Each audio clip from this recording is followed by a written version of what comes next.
തിരുവനന്തപുരം നഗരത്തെ മാലിന്യ കൂമ്പാരമാക്കി മാറ്റിയത് ശിവൻകുട്ടി മേയറായിരുന്ന കാലഘട്ടത്തിൽ നിന്നുള്ളതാണ് മേയറുടെ ഇപ്പോഴത്തെ മേയറുടെ പ്രസ്താവന. അതാണ് ഇന്ന് ഈ 10 ദിവസം വിളിച്ച് കേൾക്കണം. ഞാനത് എക്സ്പ്ലെയിൻ ചെയ്തില്ലെങ്കിൽ ശരിയാവില്ലല്ലോ.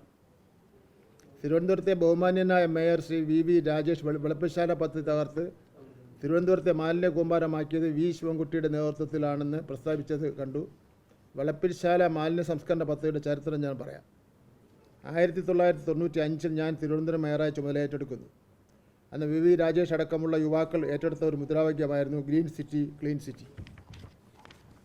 അന്ന് കൂട്ടുകാരൻ കോളേജിലോ സ്കൂളിലോ അവരൊക്കെ പഠിക്കുകയാണ്. അതുകൊണ്ട് വന്നത് ഞാൻ മേയറായിരുന്ന തിരുവനന്തപുരം കോർപ്പറേഷൻ ഭരണസമിതിയാണ്. അത് കൊണ്ടുവന്നത് ഞാൻ മേയറായിരുന്ന തിരുവനന്തപുരം കോർപ്പറേഷൻ ഭരണസമിതിയാണ്. ആ ഭരണസമിതി ചുമതല ഏറ്റെടുക്കുമ്പോൾ 400 ടൺ മാലിന്യമായിരുന്നു തിരുവനന്തപുരം നഗരത്തിൽ കെട്ടിക്കിടന്നിരുന്നത്. കേന്ദ്രീകരിച്ചോ വികേന്ദ്രീകരിച്ചോ ഈ മാലിന്യം നിക്ഷേപിക്കാനോ നീക്കം ചെയ്യാനോ നശിപ്പിക്കാനോ ആകാത്ത സാഹചര്യമായിരുന്നു നിലവിൽ ഉണ്ടായിരുന്നത്. അന്ന് UDF ആയിരുന്നു കേരളം ഭരിച്ചിരുന്നത്. അക്കാലത്ത് വെളുപ്പശാലയിൽ തിരുവനന്തപുരം നഗരസഭ 12.5 ഏക്കർ ഭൂമി കണ്ടെത്തി മാലിന്യ സംസ്കരണ പദ്ധതി തയ്യാറാക്കാൻ തീരുമാനിച്ചു. അത് നേരത്തെ തന്നെ അക്വയർ ചെയ്തിട്ടിരുന്ന സ്ഥലമായിരുന്നു ഞാൻ മേയറായി വരുമ്പോൾ. ഇതിനായി ഗ്രീൻ സിറ്റി ക്ലീൻ സിറ്റി എന്ന പ്രോഗ്രാം 6 മാസത്തെ കാലത്തേക്ക് പ്രോജക്റ്റ് നടപ്പിലാക്കി. ഇവിടെ ഇരിക്കുന്ന പഴയ പത്രപ്രവർത്തകർക്കൊക്കെ അറിയാം. ജനങ്ങളെ ആകെ അണിനിരത്തുന്ന ഈ പദ്ധതിയിൽ ചെറിയ ക്ലാസ്സിലെ കുട്ടികൾ വരെ അണിനിരന്ന് ഓടകൾ അടക്കമുള്ളവ വൃത്തിയാക്കി. ഈ ജനകീയ പദ്ധതിക്ക് പിന്നാലെ വെളുപ്പശാലയിൽ മാലിന്യ സംസ്കരണ പ്ലാന്റ് സ്ഥാപിക്കാനുള്ള പ്രവർത്തനങ്ങൾ മുന്നേറി. നിയമാനുസരണ നടപടികൾ പൂർത്തിയാക്കിയ ശേഷം പോപ്സൺ ഗ്രൂപ്പിന് ഫാക്ടറി തുടങ്ങുവാനുള്ള അനുമതി നൽകി. ജനങ്ങൾ ആശങ്ക ദൂരീകരിക്കുവാൻ ആന്ധ്രാപ്രദേശിലെ മാലിന്യ സംസ്കരണ പ്ലാന്റ് എല്ലാ വിഭാഗങ്ങളിൽ നിന്നുള്ള പ്രതിനിധി സംഘം സന്ദർശിച്ച് തൃപ്തി രേഖപ്പെടുത്തി. എല്ലാവരെയും കൊണ്ടുപോയി അവിടെ ആന്ധ്രയിൽ. അവിടുത്തെ പഞ്ചായത്തിൻ്റെ ഭാരവാഹികളെ കൊണ്ടുപോയി, അവിടുത്തെ MLA കൊണ്ടുപോയി, അവിടുത്തെ MP കൊണ്ടുപോയി, പിന്നെ തിരുവനന്തപുരം കോർപ്പറേഷനിലെ അന്നത്തെ കൗൺസിലുള്ള എല്ലാ പാർട്ടിയുടെ നേതാക്കന്മാരെ കൊണ്ടുപോയി എല്ലാവരും ട്രെയിൻ പിടിച്ച് ഒരു ബോഗി ബുക്ക് ചെയ്ത് എല്ലാവരെയും ആന്ധ്രയെ കൊണ്ടുപോയി അവിടുത്തെ ഇതേ സെയിം ടെക്നോളജി ഉപയോഗിച്ച് നടത്തുന്ന പ്ലാന്റ് കാണിച്ചു. ബിൽഡ് ഓപ്പറേറ്റ് ആൻഡ് ട്രാൻസ്ഫർ മാതൃകയിലായിരുന്നു പദ്ധതി.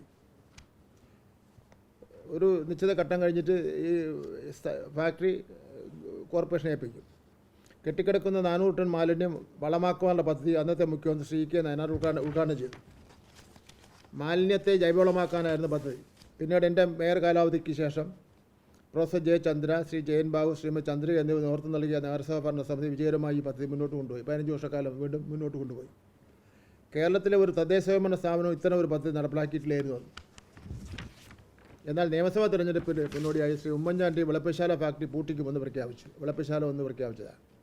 ഇതിനായി പ്രാദേശിക തലത്തിൽ വ്യാജ പ്രചരണങ്ങൾ നടത്തി ജനകീയ പ്രക്ഷോഭങ്ങൾ ഉണ്ടാക്കുവാനുള്ള ശ്രമങ്ങൾ നടത്തി. ഇതിന് BJP ശക്തമായ പിന്തുണ നൽകി. അതാണ് പിടുത്തമായവർ പറയേണ്ടത്. 2011 ഉമ്മൻചാണ്ടി സർക്കാർ അധികാരത്തിൽ വന്നതോടെ ഫാക്ടറിയുടെ പ്രവർത്തനങ്ങൾ തടസ്സപ്പെടുത്തി. ഫാക്ടറി തന്നെ പൂട്ടിക്കുന്ന സാഹചര്യം ഉണ്ടാക്കുകയാണ് ചെയ്തത്. ഇതിനുശേഷം തിരുവനന്തപുരത്ത് വന്ന ഇടതുപക്ഷ സമിതികൾ വികേന്ദ്രീകൃത മാലിന്യ സംസ്കരണ പദ്ധതികൾ വിജയകരമായി നടപ്പിലാക്കുവാൻ വരികയായിരുന്നു. അങ്ങനെ ഇരിക്കെയാണ് കഴിഞ്ഞ തദ്ദേശ തെരഞ്ഞെടുപ്പിൽ BJP തിരുവനന്തപുരം നഗരസഭ അധികാരത്തിൽ വന്നതും സുഗമമായി നടന്നു വന്ന പദ്ധതികൾ താളം തെറ്റുന്നത്. വി രാജേഷ് എപ്പോഴെങ്കിലും കണ്ണാടിയിൽ നോക്കിയാൽ തിരുവനന്തപുരത്തെ മാലിന്യ സംസ്കരണ പ്രവർത്തനങ്ങൾ തകിടം മറിച്ചത് ആരാണെന്ന് വ്യക്തമാകും. ഞാൻ പറയുന്നത് ഞാൻ ഇത്രയും കാര്യം പറഞ്ഞതിൻ്റെ പേരിൽ ഒരു ഊക്കൻ മറുപടി ഇങ്ങോട്ട് തിരിച്ചു തരുന്ന നിലയിലേക്ക് പോകേണ്ട കാര്യമില്ല. ഇത് ഞാൻ പറഞ്ഞതെല്ലാം ശരിയാണെങ്കിൽ, അതിൽ വസ്തുതയുണ്ടെങ്കിൽ ആ വസ്തുതയിൽ നിന്നുകൊണ്ട് പ്രശ്നങ്ങൾക്ക് പരിഹാരം കാണുന്നതിന് വേണ്ടിയുള്ള പരിശ്രമം നടത്തുകയാണ് വേണ്ടത്. ഇപ്പോൾ തന്നെ അതീവ ഗൗരവമുള്ള വിഷയമാണ്.